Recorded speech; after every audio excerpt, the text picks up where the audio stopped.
Hi viewers, welcome to our channel. ప్రస్తుతం మనతో పాటు సీనియర్ జర్నలిస్ట్ దాము బాలా సార్ వారితో మాట్లాడారు. నమస్కారం సార్. సార్, పవన్ కళ్యాణ్ గారు ఫస్ట్ టైం తన ఫ్యాన్స్ పైన కోపంగా మాట్లాడారు సార్. ఎక్కువగా రియాక్ట్ అవ్వద్దు, తోకలు కట్ చేస్తా అన్నట్టుగా. అలాగే వైసీపీ నేతలపై జరుగుతున్న దాడులను కూడా ఆయన ఖండించారు. అసలు జనసేన అంటే వాళ్ళ ఫ్యాన్స్ కి చెప్పారు ఎటువంటి దాడులు చేయకండి అని చెప్పేసి. ఎందుకు పవన్ కళ్యాణ్ గారు ఫస్ట్ టైం మరి ఈ విధంగా ఫ్యాన్స్ పై రియాక్ట్ అయ్యారు? ఏం జరిగింది సార్ అసలు? ఏం జరిగిందో ఇన్సైడ్ మనకు తెలియదు, కానీ పవన్ కళ్యాణ్ ఇలా మాట్లాడడం ఆశ్చర్యంగాను, పాజిటివ్గా కూడా ఆయన అప్రిషియేట్ చేయాలి ఖచ్చితంగా పవన్ కళ్యాణ్ని. ఎందుకంటే ఫస్ట్ టైం వైసీపీ మీద దాడులు చేయొద్దని చెప్పడం అనేది ఫస్ట్ టైం. ఇది ఖచ్చితంగా మనం మెచ్చుకోవాలి పవన్ కళ్యాణ్ని. ఇది ఇలాంటి స్పిరిట్ చాలా ఇంపార్టెంట్. అప్పుడే, ఎందుకంటే అధికారంలోకి రాకముందు ఎలాగన్నా మాట్లాడతారు, కానీ ఒకసారి అధికారంలోకి వచ్చినాక నువ్వు నీ అధికారాన్ని ఉపయోగించి ప్రజలకు మనం ఏం చేయగలం అంటే టెంపరీ ఇష్యూస్ని ఎలా సాల్వ్ చేయగలం, లాంగ్ టర్మ్లో ప్రజలకు మనం ఒక లాంగ్ లాస్టింగ్ ముద్ర ఏం వేయగలం అనేది పవన్ కళ్యాణ్ ఆలోచించుకుంటే పవన్ కళ్యాణ్ ఒక మంచి నాయకుడిగా ఎదగగలడు. ఎందుకంటే తనకి మంచి అవకాశం వచ్చింది. ఈ 10 ఏళ్ళు ఆయన కష్టపడ్డాడు ఖచ్చితంగా. సో 10 ఏళ్ళు కష్టపడిన దానికి అతనికి ఒక ఉప ముఖ్యమంత్రి అయ్యాడు, ఒక 21 మంది ఎమ్మెల్యేలు, ఒక 2 ఎంపీలు, ఇది సాధించగలిగాడు. వాళ్ళ అన్న ఫెయిల్ అయిన చోట ఇతను సక్సెస్ అయ్యాడు. వాళ్ళ అన్న బిగినింగ్లో బ్రహ్మాండంగా వచ్చాడు చిరంజీవి. 70 లక్షల ఓట్లు, 70 లక్షల మంది ఓట్లు వేశారు ఆయనకి.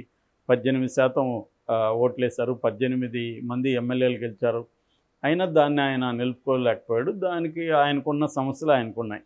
అయితే దాని నుంచి గుణపాఠం పవన్ కళ్యాణ్ నేర్చుకొని పవన్ కళ్యాణ్ కన్సిస్టెంట్గా ఉండడం, ఎవరితో ఎలా రాజకీయాలు చేయాలి, ఇవన్నీ కూడా పవన్ కళ్యాణ్ నేర్చుకున్నాడు. అయితే ముందు నుంచి కూడా పవన్ కళ్యాణ్కి ఉన్న ప్రాబ్లం ఏంటంటే తన అభిమానులు మిగతా వాళ్ళ రాజకీయ కేడర్ లాగా ఉండరు. వీళ్ళు అసలు రాజకీయ కేడర్ కాదు. జనసేనలో ఉండే ఈ కేడర్ అంతా కూడా అభిమానులు తప్ప రాజకీయ కేడర్ కాదు. రాజకీయ కార్యకర్తలు వేరు, అభిమానులు వేరు. రాజకీయ కార్యకర్తలు ఏంటంటే వాళ్ళకు కొంత ఆర్గనైజేషన్ ఉంటుంది, పొలిటికల్ గైడెన్స్ ఉంటుంది, వాళ్ళకు ఒక పొలిటికల్ నాలెడ్జి అవన్నీ ఉంటాయి. అందువల్ల ఆర్గనైజ్డ్గా ఉంటారు. వాళ్ళు అన్రూలీగా బిహేవ్ చేయరు. ఎక్కడైనా 1-2 చోట్ల చేసినా ఓవరాల్గా వాళ్ళకు ఒక లీడర్షిప్, దాన్ని ఏమంటారు, ఒక సిస్టమ్ ఉంటుంది, ఆర్గనైజేషన్ స్ట్రక్చర్ ఉంటుంది.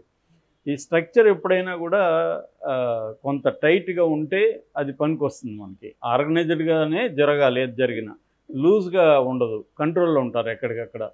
సో కానీ పవన్ కళ్యాణ్కి ఆ స్ట్రక్చర్ ఎప్పుడూ లేదు. ఆయన పార్టీ నిర్మాణం మీద గట్టిగా ఎప్పుడు కృషి చేయలేదు. ఈ ఫ్యాన్స్ కూడా ఆయన ఎప్పుడు పొలిటికల్ క్లాసులు చెప్పడం, ఆర్గనైజ్డ్గా వాళ్ళని తీసుకురావడం, వివిధ నిర్మాణాల్లో వాళ్ళని భాగం చేయడం, ప్రజా సమస్యల మీద పనిచేయడానికి వాళ్ళని తర్బీజ్ చేయడం, ఇవేవి పవన్ కళ్యాణ్ చేయలేదు. అది ఖచ్చితంగా ఆయన లిమిటేషన్. అది అంటే ఒక రాజకీయ నాయకుడిగా, ఒక పార్టీ, రీజనల్ పార్టీ నాయకుడిగా తనకున్న ఫ్యాన్ బేస్ని ఒక పొలిటికల్ కేడర్గా మార్చే కార్యక్రమం ఆయన చేయలేదు. దానివల్ల వాళ్ళు అన్రూలీగానే ఉంటారు. నేను చాలాసార్లు చెప్పాను, ఫ్యాన్స్ ఒక్కొక్కసారి ఏంటంటే తోక కుక్కను ఆడిస్తున్నారు అంటారు. కుక్క తోకను ఆడించాలి కానీ తోక కుక్కను ఆడించకూడదు. కానీ స్టార్ విషయంలో అలా జరుగుతుంటుంది. మా ఫ్రెండ్ ఎస్వి శ్రీనివాస్ కూడా దీని మీద మెగాస్టార్ అని పిహెచ్డి పుస్తకం కూడా రాశాడు ఆయన, హైదరాబాద్ సెంట్రల్ యూనివర్సిటీ. అందులో కూడా అతను చెప్పింది ఏంటంటే చాలాసార్లు ఫ్యాన్స్ చెప్పినట్టే స్టార్ బిహేవ్ చేయాలి. అంటే ఇప్పుడు నువ్వు అక్కడ కొట్టు అంటే వీళ్ళు ఫ్యాన్స్ కొట్టాలి స్క్రీన్లో. అంతేగాని వాడు బాబా సినిమాలో రజనీకాంత్ చేసినట్టు నేను హిమాలయాలకు పోతానంటే ఆ సినిమా ఫ్లాప్ అవుతుంది. ఎందుకంటే ఫ్యాన్స్ ఏది ఎక్స్పెక్ట్ చేస్తున్నారో స్టార్ అది చేయాలి. అది స్టార్కి ఫ్యాన్స్కి ఉండే రిలేషన్షిప్. అది రాజకీయాల్లోకి యాజ్ ఇట్ ఈజ్గా ట్రాన్స్ఫార్మ్ అయ్యింది పవన్ కళ్యాణ్ విషయంలో. అక్కడ పవన్ కళ్యాణ్కి ఇబ్బంది. అది పవన్ కళ్యాణ్ ఇప్పటికన్నా అది గ్రహించినట్టుగా మనకు అర్థమవుతుంది. నిన్నేం జరిగిందంటే ఆయన మీటింగ్లో మాట్లాడుతున్నప్పుడు పదే వాళ్ళు ఇష్టం వచ్చినట్టుగా బిహేవ్ చేయడం మొదలుపెట్టారు ఫ్యాన్స్. దాంతో ఆయనకు కాలి మీ అంత చూస్తాను, ఏమనుకుంటున్నారు, తమాషా చేస్తున్నారా, మీలాంటి వాళ్ళకి జగనే కరెక్టు, భయపెట్టే వాళ్ళకే భయపడతారు, కానీ ప్రేమ చూపించే వాళ్ళని అలుసుగా తీసుకుంటారు, నన్ను మీరు అలుసుగా తీసుకోవద్దు, నేను దేనికి భయపడను అని ఆయన చాలా స్ట్రాంగ్గా వార్నింగ్ ఇచ్చారు. అట్లాగే వైసీపీకి 11 వచ్చినా 1 వచ్చినా వాళ్ళని హీనంగా చూడకండి, అదొక కాలం పరీక్ష పెట్టింది వాళ్ళకి, ఆ పరీక్షలో వాళ్ళు ఫెయిల్ అయ్యారు, దీని నుంచి మనం గుణపాఠాలు తీసుకోవాలి, సో వాళ్ళ మీద దాడులు చేసేది, కక్ష సాధింపు చేసేది చేయకండి అని పిలిపించాడు. ఇది ఖచ్చితంగా మంచిదే. కాకపోతే పవన్ కళ్యాణ్ పట్ల నాకున్న కంప్లైంట్ ఏంటంటే, ఈ జనరల్ స్పీచ్లు ఇస్తూ ఉంటాడు తప్ప పర్టికులర్ సంఘటన జరిగినప్పుడు ఎందుకు ఖండించడు అనేది నాకున్న కంప్లైంట్. ఎప్పుడైనా జనరల్ స్పీచ్లు ఇవ్వడం ఈజీ, నేను స్త్రీల పక్షపాతి అని మన 100 సార్లు చెప్పచ్చు. కానీ రియల్గా నేను వ్యవహరించే స్త్రీల పట్ల, నాతో కనెక్షన్లో ఉండే స్త్రీల పట్ల నేను కాంక్రీట్ సిచ్యువేషన్లో ఎలా బిహేవ్ చేస్తున్నాను అనేది ఇంపార్టెంట్. దీన్నే జనరల్ ట్రెండ్, కాంక్రీట్ మేనిఫెస్టేషన్ అంటాం అనమాట.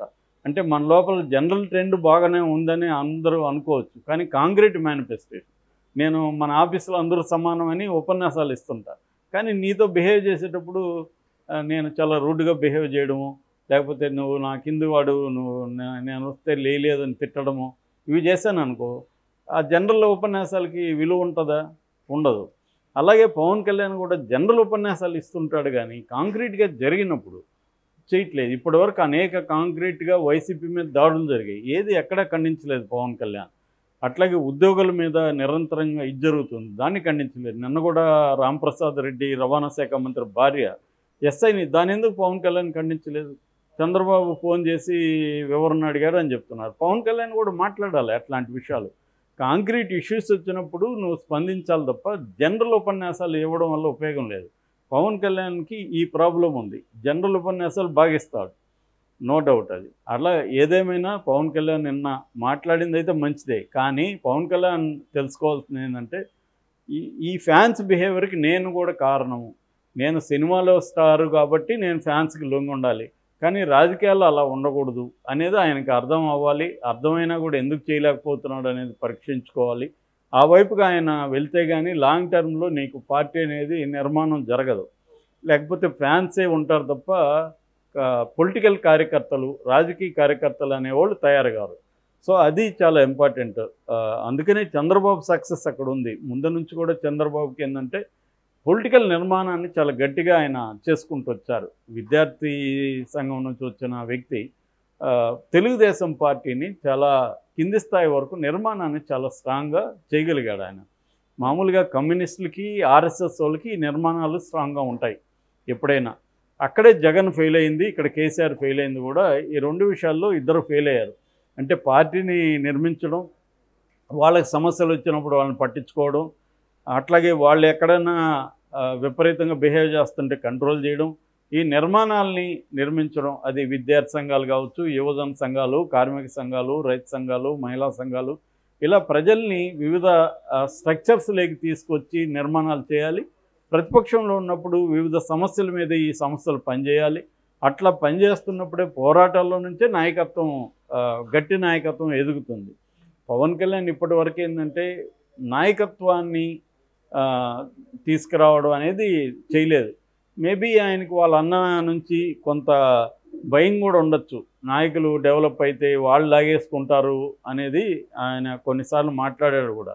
వాళ్ళ అన్నకు మొహమాటం వల్ల వాళ్ళని కంట్రోల్ చేయలేకపోవడం. కానీ ఆ భయం ఉండకూడదు నాయకుడికి.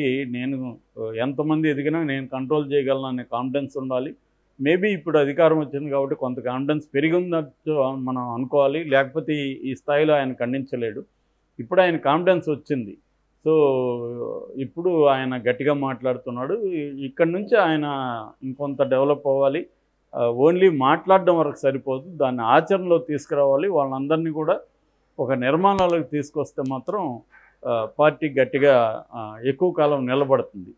సో మరి ఆ వైపుగా పవన్ కళ్యాణ్ వెళ్తాడా లేదని చూడాలి. ఏదేమైనా ఆయన వైసీపీ వాళ్ళ మీద దాడులు చేయకండి, అట్లాగే ఇష్టం వచ్చినట్టు బిహేవ్ చేయకండి అని చెప్పడం అయితే మంచిదే, కానీ అది చెప్తే సరిపోదు, వాళ్ళు పట్టించుకోరు.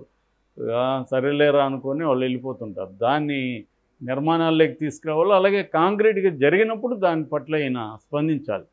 అది స్పందించకుండా జనరల్ ఉపన్యాసాలు ఇస్తే పనికిరావు.